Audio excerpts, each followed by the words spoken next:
Cadet college जुबाना में छुपे 3 दहशतगर्दों के खिलाफ ऑपरेशन जारी। तमाम तलबा और असातिज़ा रेस्क्यू। सिक्योरिटी ज़राए के मुताबिक अब ऑपरेशन जामे तरीके से हतमी अंजाम तक पहुँचाया जाएगा। आखिरी खवारिज को जहन्नुम वासिल करने तक सिक्योरिटी ऑपरेशन जारी रहेगा। तीनों दहशतगर्दों का ताल्लुक अफगानिस्तान से बताया जा रहा है, जो मुसलसल टेलीफोन पर अफगानिस्तान से हिदायत ले रहे हैं। तीनों अफगान खारजियों को कॉलेज की एक मखसूस इमारत तक महदूद कर दिया गया है। खुद को हमलावर बाजोड़ में रिहाइश पजीर था। वो जुमे को इस्लामाबाद पहुंचा। पीर बधाई से मोटरसाइकिल पर G11 कचहरी आया। इस्लामाबाद कचहरी हमले की इब्तदाई रिपोर्ट तैयार। तहकीकाती इदारों की इब्तदाई रिपोर्ट के मुताबिक खुद को हमलावर ने चादर ओढ़ी हुई थी। IG इस्लामाबाद के मुताबिक धमाके में 8 किलोग्राम बारूदी मवाद और बॉल बेयरिंग्स इस्तेमाल किए गए। शवाहिद के मुताबिक हमलावर एक ही था। एक मोटरसाइकिल और गाड़ी को मशकूक तस्वुर किया जा रहा है। और इस्लामाबाद कचहरी में खुदकुश धमाके पर अमेरिका का पाकिस्तान के साथ इज़हार यकजहती। अमरीकी सफारत खाने के एक्स अकाउंट पर की गई पोस्ट के मुताबिक पाकिस्तान में अमरीकी नाज़िमुल उमूर नाटली बेकर ने जिला कचहरी इस्लामाबाद में खुदकुश धमाके पर पाकिस्तान के साथ इज़हार यकजहती किया है। कहा कि अमरीका दहशतगर्दी के खिलाफ जद्दोजहद में पाकिस्तान के साथ यकजहती का इजहार करता है। हम इस हमले और दहशतगर्दी की हर शक्ल की सख्त मजम्मत करते हैं। सदर मुमलिकत आसिफ अली जरदारी वज़ीर आज़म की इस्लामाबाद कचहरी धमाके की शदीद मज़म्मत। जाँबाहक अफराद के लवाहिकीन से दिली हमदर्दी और ताज़ियत का इजहार। वज़ीर आज़म ने कहा, मुझ समेत पूरी कौम की तमाम हमदर्दियाँ शोहदा के अहले खाना के साथ हैं। भारतीय दहशतगर्द प्रॉक्सीज की जानिब से पाकिस्तान के निहत्ते शहरियों पर हमले काबिल मज़म्मत हैं। रियासत को जो है वो इसको एक पैगाम समझना चाहिए कि इस वक्त अफगानिस्तान में बैठे दहशतगर्द जिनकी अफगान हुकूमत जो है पुश्तनाई कर रही है, वो इस जंग को जो है उसका जो टेम्परेचर जो है उन्होंने इंक्रीज कर दिया है। अंदाजा था हम पर दबाव डालने के लिए ऐसी कोई हरकत की जाएगी। दहशतगर्दी अब तक सिर्फ सरहदी इलाकों तक महदूद थी। रियासत को इस्लामाबाद में दहशतगर्दी का एक पैगाम समझना चाहिए। वज़ीर दिफा ख्वाजा आसिफ कहते हैं कि तालिबान रजीम की पुश्तपनाही से दहशतगर्दों ने टेम्परेचर बढ़ा दिया। पाकिस्तान दहशतगर्दाना कार्रवाइयों का भरपूर जवाब देगा।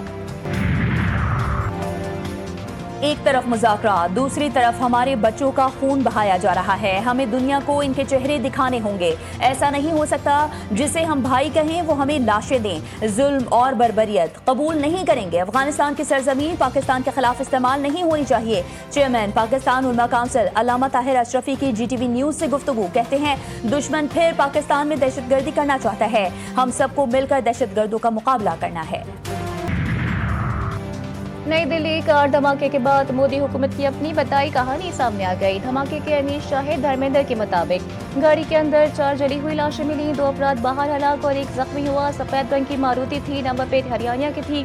धर्मेंद्र का कहना है कि गाड़ी मारुति थी, मगर अमित शाह गोदी मीडिया उसे होंडाई करार दे रहे हैं। गवाह का कहना है कि गाड़ी के मालिक का नाम नदीम था। रोट्रोल उसे सलमान बता रहे हैं, जबकि गोदी मीडिया उसे तारिक बता रहा है। बीजेपी हुकूमत पर उंगलियां उठने लगी। भारतीय सियासी रहनुमाओं और सहाफियों ने नई दिल्ली धमाके को इंतखाबी फॉल्स फ्लैग करार दे दिया। भारतीय सहाफी शालिनी शुक्ला ने कहा कि हर बार जब बीजेपी बहरान में आती है, दहशतगर्दी या ब्लास्ट का नया ड्रामा रचाया जाता है। फौरन पाकिस्तान को मोरिद इल्जाम ठहराया जाता है। कांग्रेस के रुकन ने इंकशाफ किया कि ये सब बिहार इंतखाबात से पहले का एक मुतवक्की सियासी इक़दाम था। सहाफी रवि नेयर ने लिखा कि बिहार इलेक्शन के दौरान बीजेपी कमजोर पोजीशन पर है। मजीद ऐसे धमाकों की तवक्को है। हर इंतखाब से पहले बम धमाके क्यों होते हैं? आखिर फायदा किसको होता है? भारतीय शहरी का सवाल। The Constitution 27th Amendment Bill 2025 as passed by Senate be taken into consideration at once. आईनी अदालत के तकरीबन वही इख्तियारात हैं जो कि आईनी बेंचेस को दिए गए थे, यानी कि आइन के आर्टिकल 184 के तहत जो इख्तियारात सुप्रीम कोर्ट को हासिल थे वो हमने 26वीं तरमीम के तहत दे दिए आईनी बेंचेस को। वो इख्तियार अब आईनी अदालत इस्तेमाल करेगी। सेनेट से मंजूर 27वीं आईनी तरमीमी बिल कौमी असम्बली में पेश। वफाकी वज़ीर कानून और इंसाफ आज़म नज़ीर तारड़ ने 27वीं आईनी तरमीमी बिल की तहरीक पेश की। कहा, हमेशा आइन में तरमीम अक्सरियत की हिमायत से की जाती है। मुश्तरका कमेटी में अपोजिशन को बैठना चाहिए था। कई ममालिक में जजेस की तकर्री जुडिशल कमीशन के जरिए होती है। वज़ीर आज़म तो कभी कोई सरकारी ऑफिसर समोटो की नजर हुआ खुद नोटिस ने बगैर बाज़ औक़ात मुल्क का माशी निज़ाम ही बैठा दिया था। बस खुद नोटिस का इख्तियार खत्म करके एक तरीक़ेकार वज़ा किया गया। वज़ीर कानून आज़म नसीर तारक की तकरीर के दौरान अपोजिशन का शोर शराबा, आईनी तरमीम नामंजूर के नारे।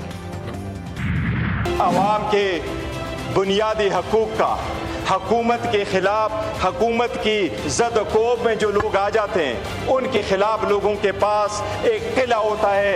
अदलिया किला की हैसियत से ये उस किला को पता करना चाह रहे हैं कि आपने आर्टिकल 176 में तब्दीली क्यों की।